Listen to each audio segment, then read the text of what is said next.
경욱이 속옷을 널던 마당 한켠 갑자기 열린 욕실 문에서 수건 하나만 두른 태영이 나왔다. 그 순간 그녀의 손에 쥐어진 팬티가 멈췄다. 또 봤네. 그거. 큰 거. 경욱이 작게 중얼였다. 태영은 피식 웃으며 다가왔다. 장모님, 이거 그냥 수건이에요. 뭐 그렇게 뚫어져라 보세요. 혹시 만져볼래요? 경욱은 대답하지 않았다. 다만 멈춘 손끝에 작게 떨림이 있었다. 오늘은 63세 경기도 광명에 사는 전업주부 경욱 씨의 이야기입니다. 딸의 집에 도우미처럼 오가며 보내던 평범한 나날.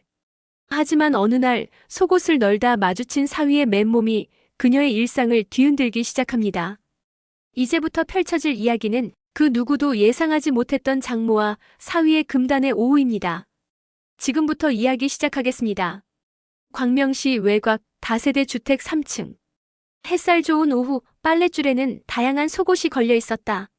하늘색 레이스 팬티, 회색 트렁크, 아동용 캐릭터 팬티까지. 경욱은 마지막 손질을 마치고 빨랫줄에 손을 뻗었다. 그녀의 손에는 사위 태영의 속옷이 들려 있었다.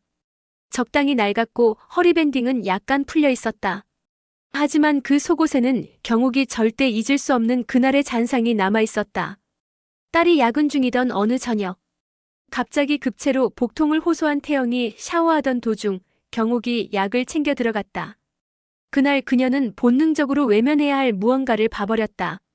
고요한 마당에 그녀의 심장 소리만 울린다. 계속 빨래를 널던 그녀는 불쑥 그 속옷의 앞부분을 손가락으로 한번 쓸어본다. 살짝 굳은 흔적, 마르지 않은 자국. 알 수 없는 땀이 목덜미를 타고 내려왔다.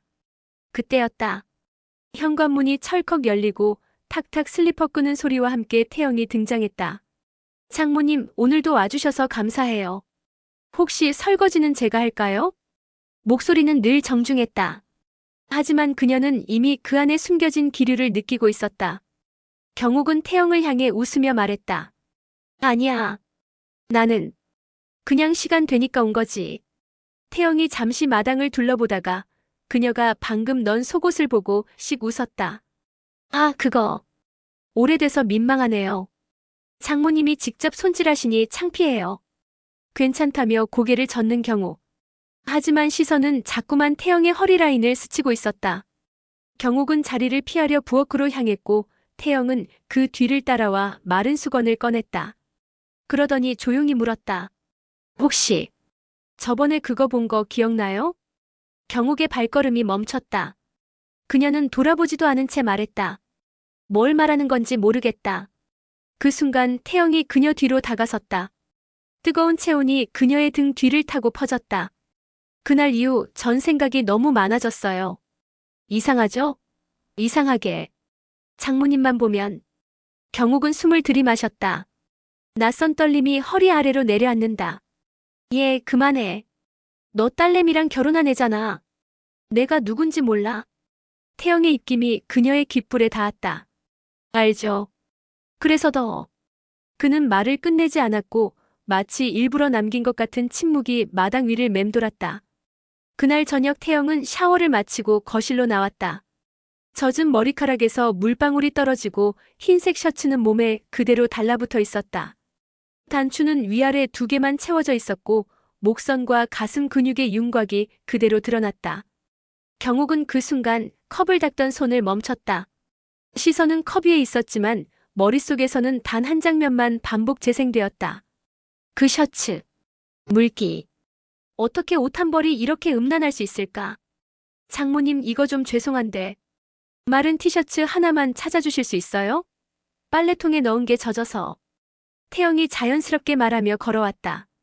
경욱은 마지못해 고개를 끄덕이며 작은 방으로 들어가 서랍장을 열었다. 그러나 그녀의 눈앞에 놓인 건 딸이 입던 민소매 셔츠와 태영의 회색 러닝셔츠 2벌뿐이었다. 러닝셔츠를 꺼냈다. 손끝이 옷의 온도를 느끼는 순간 그녀의 심장이 또 한 번 뛰었다. 며칠 전 이 옷을 개며 느꼈던 은은한 채취가 기억 속에서 다시 피어오른다. 경욱이 거실로 돌아오자 태영은 이미 소파에 앉아 셔츠를 벗고 있었다. 젖은 셔츠가 바닥에 떨어지고 그녀의 시야에는 단단한 팔뚝과 젖은 흉근이 날 것 그대로 드러났다. 죄송해요, 장모님.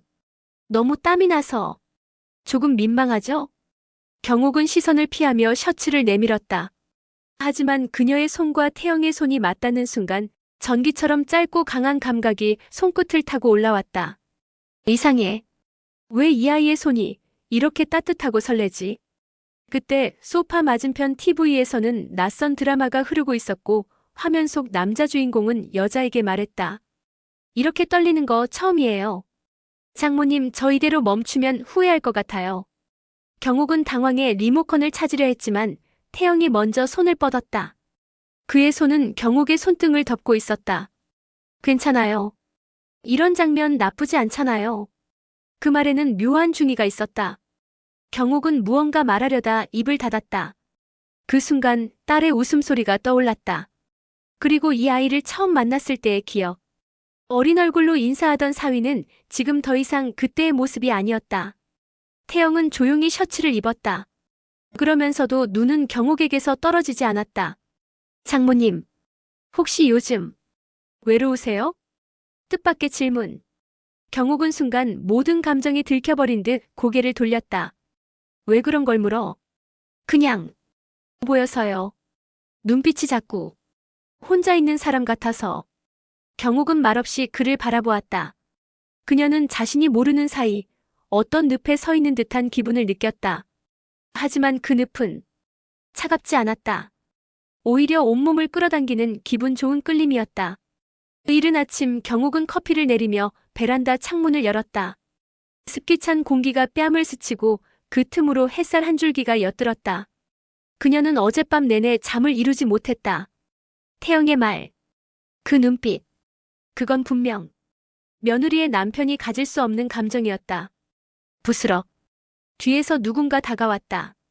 그녀가 고개를 돌리기도 전에 그의 목소리가 스쳤다. 장모님, 오늘 커피 냄새가 유난히 좋네요. 태영이었다.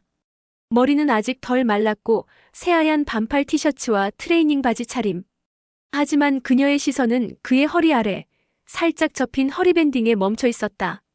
경욱은 당황한 듯 커피잔을 내밀었다. 자, 내 것도 내려놨어. 그가 커피잔을 받으며 일부러 손등을 닿게 했다. 이제 그런 스침은 우연이 아니었다. 두 사람 모두 그걸 알고 있었다. 같이 베란다에 나란히 섰다. 좁은 공간. 한 걸음만 움직이면 어깨가 닿았다. 경욱이 말을 꺼냈다. 오늘 딸내미 늦는다더라. 회의 있다고. 태영이 고개를 끄덕였다. 말없이 커피를 마시는 그의 목선이 경욱의 시야를 사로잡았다. 그리고 그 시선은 태영에게도 느껴졌다. 장모님, 저 요즘 운동하는데 혹시 티나요? 경욱은 그제야 고개를 들었다. 그의 팔뚝 겨드랑이 아래 살짝 드러난 선명한 근육이 눈에 띄었다. 운동해서 뭐하게? 태영은 가볍게 웃었다. 잘 보이고 싶어서요. 장모님 눈에. 말도 안 되는 말. 하지만 그 순간 경욱의 입꼬리는 살짝 떨렸다. 그녀도 모르게 웃었다. 그때였다. 베란다 커튼이 살짝 떨어졌다. 양옆으로 드리워진 커튼이 좁은 틈을 만들어 두 사람을 감쌌다. 마치 밖에서 보면 아무도 보이지 않을 듯한 공간. 단둘만의 밀폐된 밀실. 경욱이 숨을 내쉬었다. 목을대가 떨렸다. 얘 너 지금 장난치는 거지? 태영은 그녀를 바라보며 말했다. 아니요. 진심이에요. 경욱은 한 발 물러서려다 손잡이에 걸린 커튼에 발이 걸렸다. 비틀거리자 태영이 반사적으로 그녀를 끌어안았다. 그 순간 두 사람의 숨결이 코끝을 스쳤고 가슴이 닿았다. 태영은 말했다. 이런 거 싫어요? 내가 이렇게 가까이 가는 거. 경욱은 대답하지 않았다. 그저 그 품 안에서 아주 천천히 눈을 감았다. 커튼 틈 사이 무너질 듯 아슬아슬하게 마주 서 있던 두 사람은 어느 순간 아무 말 없이 서로를 바라보기만 했다. 경욱은 가슴 깊숙한 곳에서 올라오는 뜨거운 열기를 숨기기 어려웠다. 손끝이 떨리고 귓불이 화끈거렸다.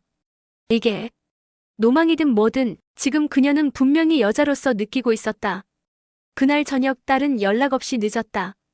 태영과 경욱은 각자의 할 일을 하며 조용히 시간을 보냈지만 서로의 존재는 마치 온 집안에 퍼져 있는 향기처럼 스며들어 있었다. 경욱은 밥상을 차렸다. 평소보다 반찬이 두세 가지 더 많았다. 김이 오르는 찌개 냄새 위로 태영의 셔츠 냄새가 겹쳐졌다. 장모님 이거 진짜 맛있어요. 이러다 장모님 없으면 아무것도 못 먹을 것 같아요. 그 말에 경욱은 웃으려다 말고 고개를 숙였다. 그리고 말했다. 그럼 내가 계속해줄까? 이렇게. 몰래?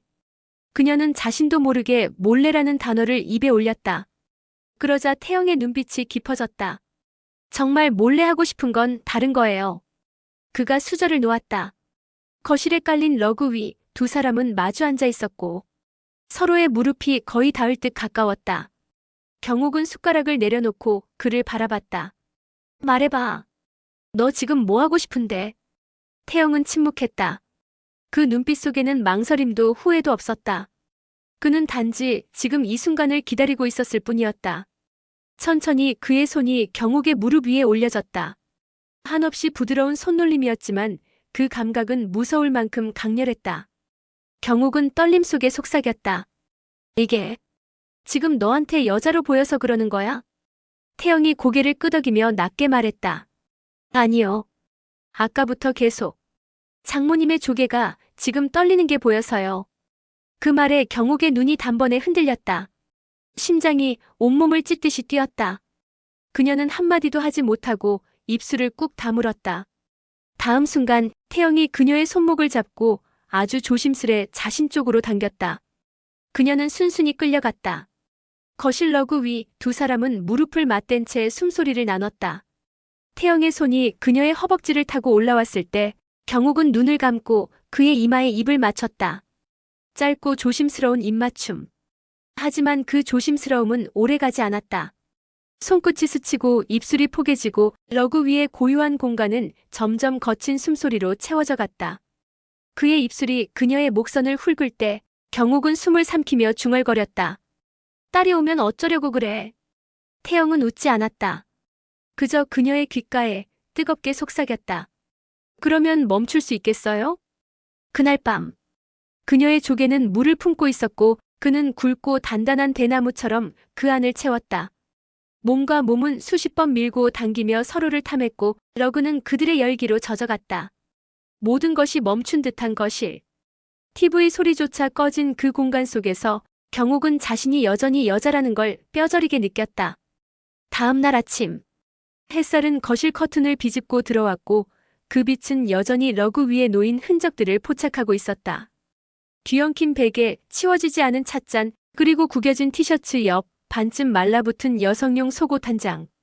경욱은 눈을 뜨자마자 현실을 인식했다. 태영은 소파에서 잠든 채였고 그녀는 한 발짝 떨어진 자리에서 무릎을 감싼 채 앉아 있었다. 무슨 짓을 한 거야? 혼잣말이었지만 목소리는 떨리고 있었다. 그녀는 허겁지겁 속옷을 들고 화장실로 향했다.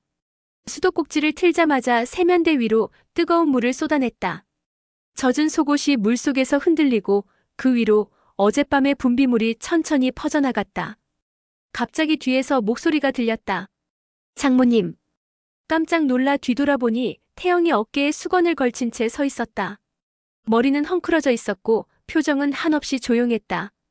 그녀는 당황해 속옷을 움켜쥐었다. 왜 일어났어? 태영은 가까이 다가와 그녀의 손등을 잡았다. 그리고 속삭였다. 그거 제가 빨게요. 말도 안 되는 말이었다. 하지만 그 말에는 모든 책임을 지겠다는 다짐이 담겨 있었다. 경욱은 그 손길을 뿌리치지 않았다. 그저 조용히 고개를 숙였다. 이제 아무 일 없던 것처럼 돌아갈 수는 없겠지. 그날 오후 딸이 퇴근했다. 현관문이 열리고 밝은 목소리가 들렸다. 엄마, 나 오늘 완전 피곤해 죽겠어. 밥 있어? 경욱은 부엌에서 반찬을 데우며 애써 웃음을 지었다. 있지. 먹고 씻어. 딸이 거실 소파에 털썩 주저앉는 순간 그녀의 시선이 러그 위에 멈췄다. 여긴 뭐가 좀 묻었네. 경욱의 손에서 국자가 덜컥 떨어질 뻔했다. 순간 딸이 일어나 물티슈를 들고 러그를 문질렀다. 와, 이거 뭐야? 껌인가? 그 모습을 멀찍이 지켜보던 태영. 그는 조용히 눈을 감았다. 그의 등 위로 식은 땀이 줄줄 흘러내렸다. 경욱은 최대한 침착하게 말했다. 아까 국물이 좀 튄 것 같아. 치워줄게. 너 그냥 밥 먹어. 딸은 고개를 끄덕이고 다시 앉았다. 하지만 거실 공기에는 이상한 긴장감이 감돌고 있었다. 경욱은 밥상을 차리며 문득 생각했다. 이제부터는 모든 순간이 숨겨야 하는 것들의 연속이 되겠구나. 그녀는 손에 묻은 물을 닦아내며 거울 속 자신의 눈을 바라봤다. 그 눈은 아직도 뜨겁게 달아올라 있었다. 딸은 야근 중이라며 늦는다는 문자가 왔다. 태영은 퇴근 후 바로 집에 들어왔고 경욱은 무심한 듯 저녁상을 차렸다. 두 사람은 마주 앉아 조용히 밥을 먹었다. 하지만 그 고요는 결코 편안하지 않았다. 국물이 입가에 닿고 젓가락이 멈추는 순간 경욱은 태영의 무릎 아래에서 살짝 닿는 무언가를 느꼈다. 그녀는 몸을 굳혔다. 태영이 식탁 아래로 자신의 발을 조심스럽게 가져다 댄 것이다. 발끝이 부드럽게 그녀의 종아리를 스치고 무릎을 타고 살짝 올라오다 다시 멈췄다. 태영은 아무렇지 않은 얼굴로 말했다. 장모님, 오늘 된장찌개 정말 맛있어요. 근데 좀 짜네요. 그 말에 경욱은 수저를 내려놓았다. 눈빛은 미세하게 흔들리고 있었다. 너 지금 뭐 하는 거야? 태영은 고개를 살짝 기울이며 미소 지었다. 가만히 있으면. 그날 밤 생각나서요. 식탁 아래에서 그의 발이 다시 움직였다. 이번엔 경욱의 무릎 안쪽을 스치며 천천히 올라오다 멈췄다. 경욱은 숨을 들이마셨다. 그리고 무릎 위에 손을 얹어 그의 발을 막았다. 그만해. 지금은 안 돼. 그녀의 목소리는 단호했지만 그 손끝엔 망설임이 있었다. 태영은 조용히 일어났다. 식탁을 돌아 경욱 곁으로 다가오더니 그녀의 뒤에서 허리를 감싸 안았다. 어디서 들이대는 것도 능력이라면서요. 장모님도 그날 그렇게 말했잖아요. 경욱은 그의 손을 붙잡았다. 하지만 거부하지 않았다. 그녀의 등을 타고 그의 체온이 퍼졌다. 태영의 입술이 그녀의 목덜미에 닿았을 때 경욱은 고개를 돌렸다. 그리고 두 번째 입맞춤. 이번엔 훨씬 천천히 깊고 길었다.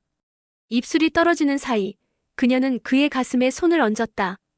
그 심장은 빠르게 뛰고 있었다. 그녀도 마찬가지였다. 경욱이 말했다. 이러다 딸내미가 들어오면. 태영은 속삭였다. 그럼 더 스릴 있잖아요. 식탁 아래에서 이렇게. 그의 손이 다시 그녀의 허벅지를 타고 올라왔다. 그리고 그녀의 조개를 손끝으로 덮었다. 경욱은 눈을 감았다. 두 다리가 떨렸다. 그의 손가락은 천천히, 조심스럽게, 그리고 무섭도록 정확하게. 그녀의 안쪽에서 물기를 느꼈다. 식탁 위에는 두 개의 숟가락, 식지 않은 국. 그리고 그 아래에는 들킬 수도 있는 욕망이 조용히 꿈틀거리고 있었다. 다음 날 오후. 경욱은 부엌에서 설거지를 하던 중 딸이 갑자기 거실에서 외쳤다. 엄마, 이거 뭐야? 가슴이 철렁 내려앉았다. 경욱은 물기를 털지도 못한 채 달려나갔다. 딸은 세탁실 앞 빨래통을 들여다보고 있었다. 그녀의 손에는 반쯤 젖은 남색 팬티가 들려 있었다. 엄마, 이거 왜 이렇게 미끌거려? 비누칠도 안 됐는데 뭐가 묻은 것 같아. 경욱은 아무 말도 하지 못했다. 그 순간 거실 소파에 앉아있던 태영과 눈이 마주쳤다. 그의 얼굴은 굳어 있었고 손에 들고 있던 스마트폰은 어느새 꺼져 있었다. 그녀는 황급히 말을 꺼냈다. 아, 그거? 그거 태영이 운동하고 땀에 젖은 거라 내가 물에 좀 담가놨었어. 딸은 고개를 갸웃하더니 팬티를 빨래통에 다시 던졌다. 엄마, 요즘 뭐 좀 이상해. 냄새도 그렇고. 예전이랑 달라. 그 말에 경욱의 목이 마르는 듯 했다. 너무 무리하지 말고 그냥 우리 집 안 와도 돼. 엄마 이제 나이도 있고. 경욱은 겨우 미소를 지으며 대답했다. 됐어. 내가 와서 정리도 하고. 그냥 혼자 있으면 더 외롭잖아. 딸은 더 말하지 않았다. 하지만 그 눈빛에는 미묘한 의심이 맺혀 있었다. 그날 밤 태영은 조용히 경욱의 방문 앞에서 속삭였다. 장모님, 문 열어주세요. 그녀는 조용히 문을 열었다. 그 순간 태영이 다가와 속삭였다. 아까 팬티. 제 건 아닌데요. 경욱의 얼굴이 굳었다. 그럼 누구 거? 태영은 조용히 대답했다. 장모님 거요. 어젯밤에 조개에서 흐른 거. 그 말에 그녀는 눈을 감았다. 그리고 한 손으로 그의 입술을 막았다. 쉿. 이제 더 조심해야 돼. 진짜야. 태영은 고개를 끄덕이며 그녀를 안았다. 그녀의 목에서 어깨로 그리고 등까지 이어지는 그의 손길은 죄의식과 쾌락을 한데 엮어냈다. 하지만 문틈 아래로 스치는 그림자. 그리고 누군가의 무게가 느껴지는 발걸음. 경욱은 속삭였다. 누가 깼어? 둘은 동시에 숨을 죽였다. 그리고 그 순간 세탁실 문이 끼익 소리를 내며 열리는 소리가 들렸다. 그들의 흔적은 이제 한 겹이 천만으로는 가릴 수 없게 되었다. 딸은 반차로 일찍 귀가했고 경욱은 당황한 채 부엌을 서성였다. 그녀는 거실 러그를 보며 중얼댔다. 엄마, 이거 뭐야? 빳빳해. 그 순간 현관문이 열리고 태영이 들어섰다. 세 사람의 눈빛이 엇갈리는 찰나 딸은 세탁실에서 경욱의 속옷을 발견했다. 이게 엄마 거야? 경욱은 대답하지 못했다. 딸은 모든 걸 눈치챘고 태영은 고개를 숙였다. 진짜야? 엄마랑 내 남편이? 경욱은 낮게 말했다. 너무 외로웠다. 그 애도 나도. 딸은 울부짖으며 방문을 닫았고 태영은 말없이 경욱 곁에 섰다. 장모님. 그녀는 눈을 피하며 말했다. 이제 그렇게 부르지 마. 모든 관계가 끝난 순간 햇살만이 조용히 거실을 비추고 있었다. 그날 이후 경욱은 다시 그 집에 나타나지 않았다. 태영은 한동안 무기력하게 침묵했고 딸은 말없이 집을 나갔다. 그들의 관계는 누구에게도 말할 수 없는 지워야 할 오후로 남았다. 그러나 단 하나 경욱은 혼잣말처럼 중얼거렸다. 그 아이 안에서 내 조개는 다시 피어났어. 그게 마지막이었다. 여러분의 생각은 어떠신가요? 장모와 사위, 그들의 욕망과 비밀. 과연 용서받을 수 있을까요? 구독과 좋아요는 작가에게 큰 힘이 됩니다. 자극적인 상상, 금기의 경계를 넘나드는 이야기. 다음 이야기에서도 다시 만나요.